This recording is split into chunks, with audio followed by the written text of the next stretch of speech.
Hey, what's up, guys? I'm Scott from MuscularStrength.com, and today we're going to talk about some myths surrounding abs and whether or not training them every day will result in the six-pack you've always dreamed of having. Well, guys, the short answer is no.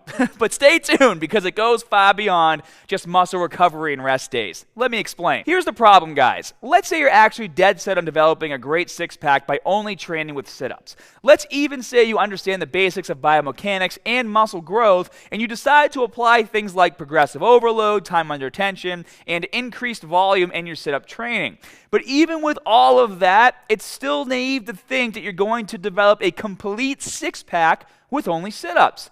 This is because the actual movement pattern of a sit-up is just one of the 6 main functions of your core, and selectively training only one function as hard as you can daily will quickly lead you nowhere, aside from being really good at sit-ups. Even if you gradually increase resistance by adding more weight, taking less breaks between sets, doing more reps or sets, or even doing them more often, your six-pack will not come any faster. Now, it is true that you can train your abs more often because the entire core is a group of strong muscles that are constantly firing and activating all day and night, which means their potential for recovery is not the same as, say, your chest and arms. And trust me when I say that theoretically, your abs can take the abuse of being trained every single day with sit-ups, even if you're progressively overloading and incorporating advanced training techniques. However, the problem is that doing nothing but sit-ups every day is the definition of one-dimensional training.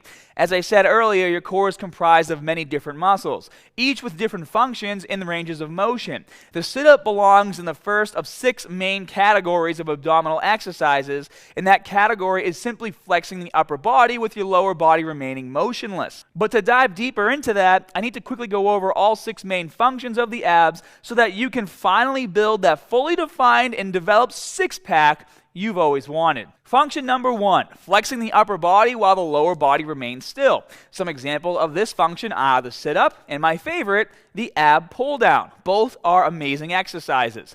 Function number 2, flexing the lower body while the upper body remains still. And I'm sure you are all familiar with the exercise such as a hanging leg raise or the reverse crunch. That fits this category. Function number 3, twisting the upper body while the lower body remains still.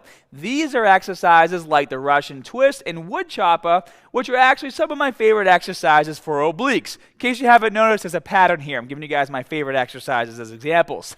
Function number 4, twisting the lower body while the upper body remains still. This includes exercises like the windshield wiper, which is insanely intense, or the floor wiper, which can be done holding a barbell or just some kind of sturdy object to stabilize your upper body. Function number 5 is bending the torso from side to side. Some of my favorite movements for this function are the dumbbell oblique crunch and the floor oblique crunch, both very easy to perform for anyone. And lastly, function number 6, which includes resisting the rotation, collapse, or extension of your body. This includes exercises like the planks and even movements like squats and deadlifts.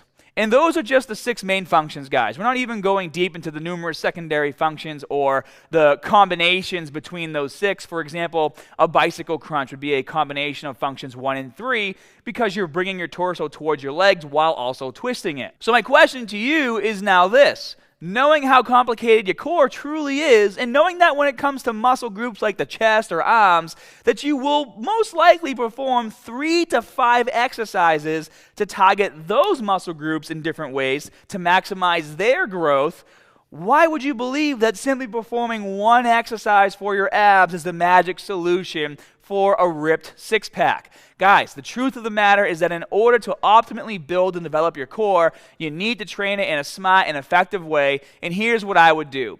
I divide my core up into 2 sections, but that's just my personal preference. Upper abs is the first one, and lower abs and obliques is the second one. And I always focus on training my abs about 4 times a week, and this is usually how it goes. And this is usually either supersetting with exercises I'm doing on those days or at the end of my workouts. On Monday, I try to hit upper abs. On Tuesday, I do lower abs and obliques. On Wednesday, I rest, and then I repeat. Thursday, upper abs. Friday, lower abs and obliques. Now, you don't have to do it this way. This just works for me because I want to emphasize my lower abs and obliques a bit more instead of cramming everything into a single workout. Also, Remember, the goal is to pick and perform a few different exercises that collectively utilize all 6 main functions of the abs instead of adopting a singular and one-dimensional way of thinking and training.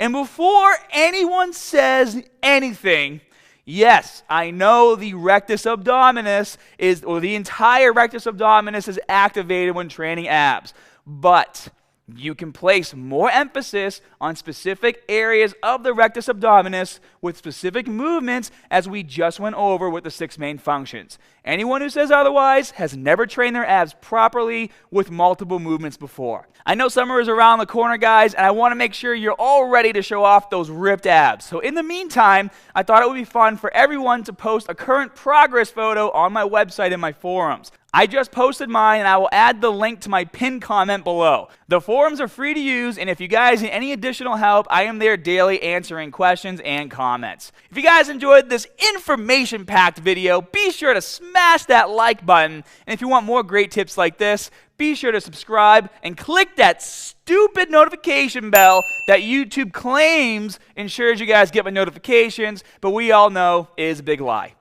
I'll see you guys later.